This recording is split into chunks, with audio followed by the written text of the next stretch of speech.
What's up, guys, and welcome back to my channel. If you're new here, welcome to my channel. I'm ebbiexo. Today's video is going to be about interviewing, just giving you guys some tips and advice concerning interviews. I know interviews can be very awkward and uncomfortable if you go in blind, if you don't know what you're doing, if you don't know what you're talking about.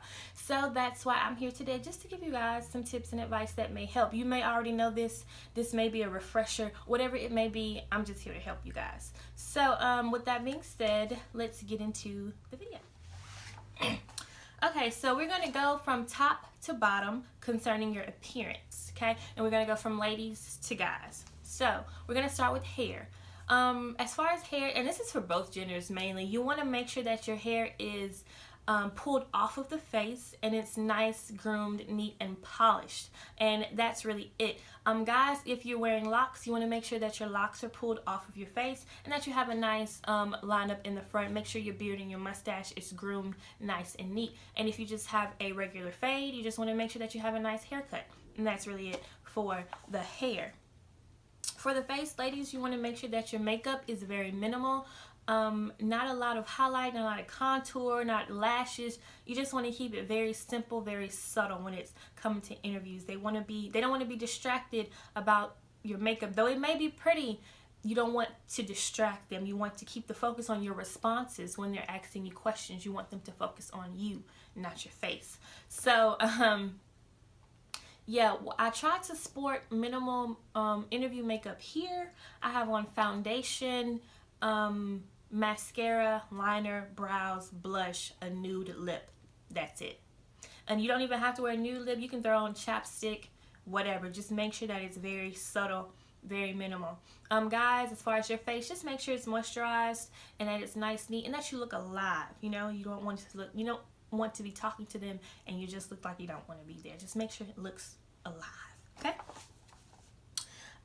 Jewelry, as far as ladies, make sure that your jewelry is very minimal. I have on these nice stud earrings. You can wear a nice small necklace. I actually meant to put mine on, but I kind of forgot. Wear a nice small necklace, a watch or a bracelet. I would not wear both, and a nice ring, because I know I have a ring that I always wear. And so that's pretty much it with the jewelry. Very nice, very basic, very chic. That's it. As far as guys, either a watch or a ring. I wouldn't necessarily wear a necklace or earrings to an interview, but a watch or ring is definitely okay. Blouse, ladies, your tops, you want to make sure that your top is a neutral color, that black, navy blue, or gray, those neutral colors, and not anything loud. Like I wouldn't wear this pink shirt to an interview, or you don't want to wear, you know, that loud green, your favorite green shirt or whatever. You want to stay very neutral. You don't want to take the attention off, again, your responses to them. The focus is on you, not what you're wearing. You want to make sure that your shirt is at least long sleeve or at least quarter length. I'm still talking to the ladies here. You want to make sure that it's at least long sleeve or quarter length, nothing sleeveless, nothing strappy at the top. Now that's if you don't wear a jacket, and I'll get into that in a second. You want to make sure that it's not too tight. You want to make sure that it doesn't have a plunging neckline. You want a very nice classic look, like the neckline here is very nice. This is nice for an interview.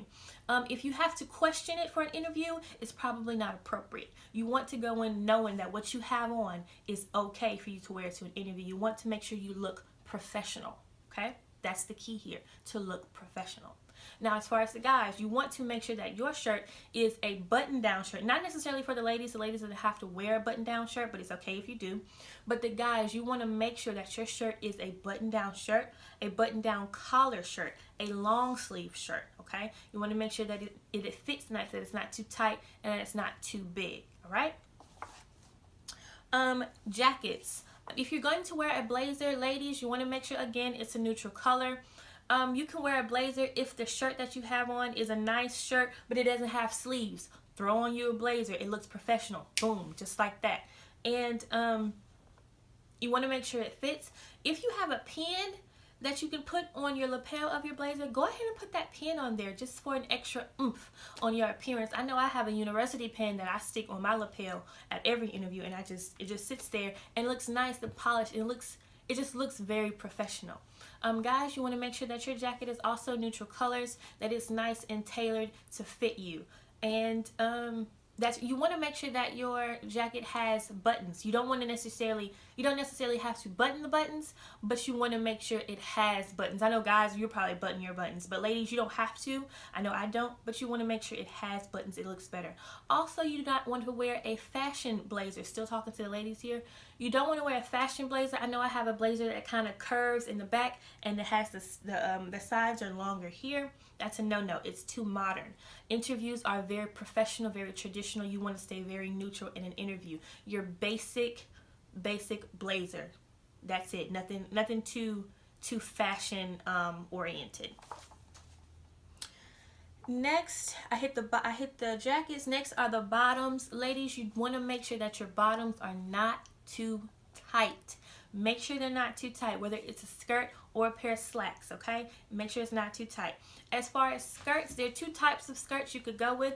If your skirt is at the knee, that is perfectly fine, but you want to make sure that you at least have on stockings or pantyhose with that skirt. Like I said before, you don't want to expose too much skin. The interview is focused on you, not your skin, okay?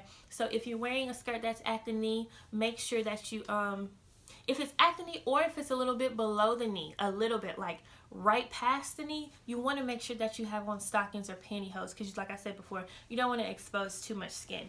You want to make sure it's not too tight. I just said that. And also, if you're wearing a long skirt, like if your skirt is maybe calf length, you don't necessarily have to put on pantyhose or stockings. It's just preference if you do, but I feel like that skirt is long enough to where you're not exposing too much skin. I know those are the types of skirts I wear just because I like the way they look nice and slimming, and so I wear a skirt that is below the knee, like calf length. And so if you wear a skirt like that, then you don't necessarily need to wear pantyhose or stockings. And about the slacks, make sure your slacks are not too tight. And make sure they fit. They have a nice fit. They're not too loose, but they're not too tight. They have a nice fit. I know some slacks come in long or petite or curvy. So make sure you get slacks according to your body size because they have those. Make sure you make use of that that feature that they have with the slacks. Guys, make sure your slacks are nice and tailored, also neutral colors to fit you. Guys, also you want to make sure you have on a belt with your slacks, not necessarily for the girls. We can get away without wearing a belt, but guys, make sure you have on a belt. Make sure you have on a belt. Make sure you have on a belt. I cannot stress that enough. Wear a belt with your slacks. Next are the shoes. Ladies, you want to make sure that your shoes are nice, classic, closed-toe shoes. You want to make sure that their shoes aren't you want to make sure that they're at no more than 2 inches in the heels, 2 inches off the ground. You don't want anything that's more than 2 inches. This shoe here is the shoe that I would probably wear to an interview. Actually, I do wear these to interviews. It's a nice classic closed-toe shoe. Here is a point, and then back here is a nice appropriate heel. I think this heel is about maybe 2 inches, 2 inches on the head. So this is a nice classic interview shoe. And guys, you want to make sure your slacks or your loafers are nice neutral colors as well. And make sure they're clean and they're polished. If you bring them out the closet after a long time, make sure you polish them up, get that dust off them and everything. Make sure they're nice and clean and ready to go for your interview.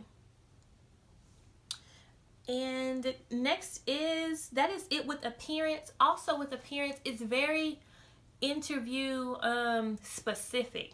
I know you want to dress according to the culture of the entity or the company that you're interviewing for. Say if you're interviewing for a law firm or a position at a hospital, you want to make sure you look very professional. You want to go all out and wear your nice collar shirt with your blazer and your slacks or your skirt. And you may even want to go as far as putting on heels. Oh, I forgot to mention in shoes. You don't have to wear heels if you don't want to. You can very well wear flats. It is perfectly fine to wear flats to an interview. That is okay.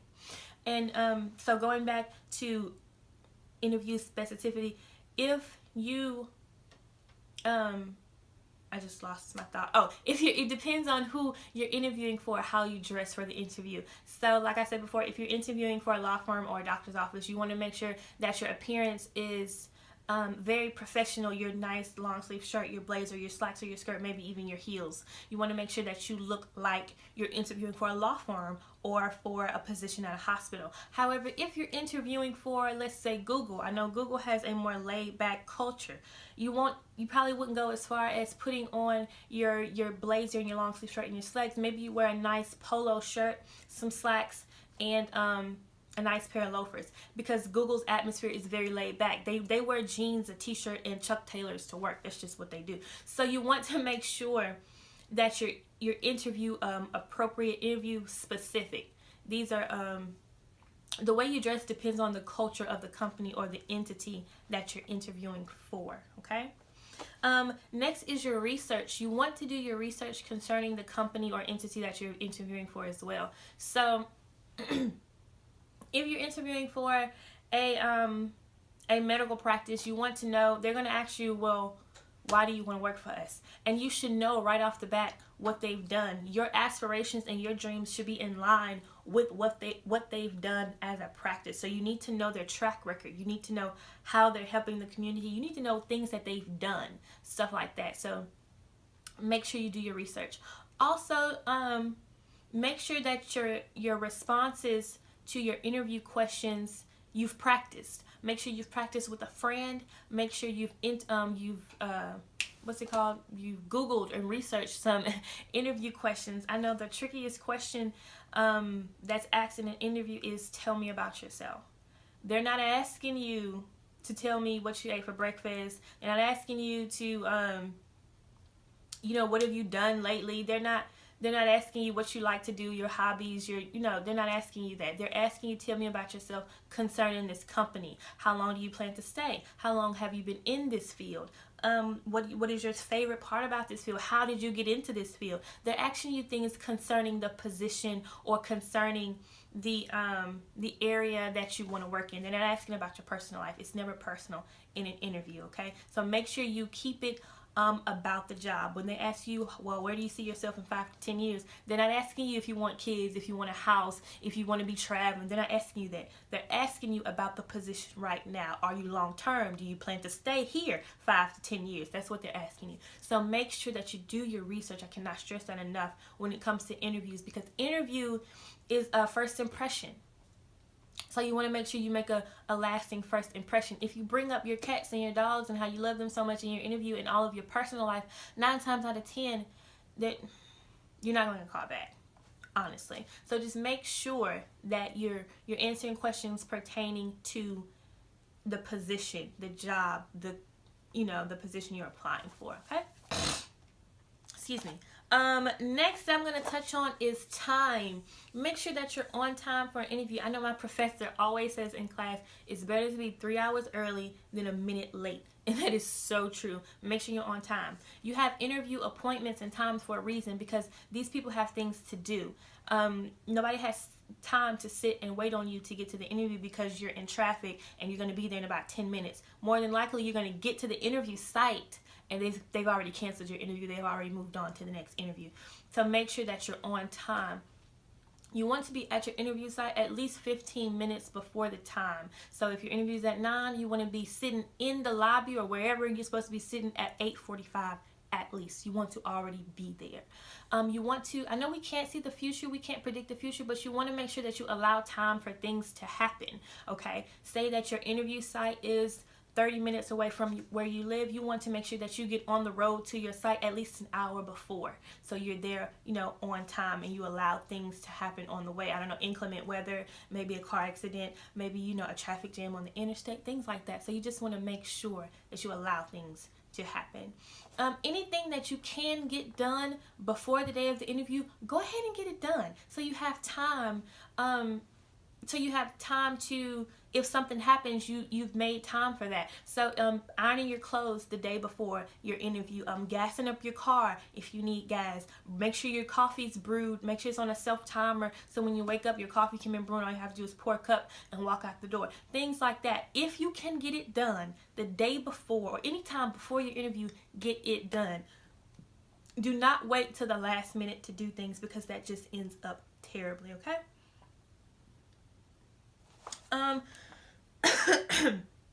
Also, honestly, this may be the most important thing. After you interview with someone, you want to make sure that you get their business card.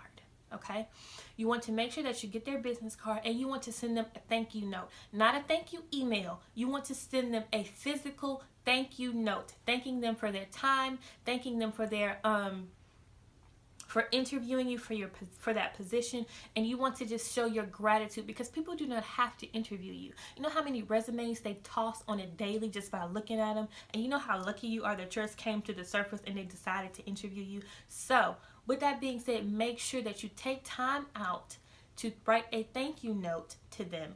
If they do not have a business card, I don't know, some people may not have business cards, make sure you at least get their email address and send them a thank you email. And you want to do that within within 72 hours of your interview. You want to make sure that you send them a thank you letter or a thank you email, okay?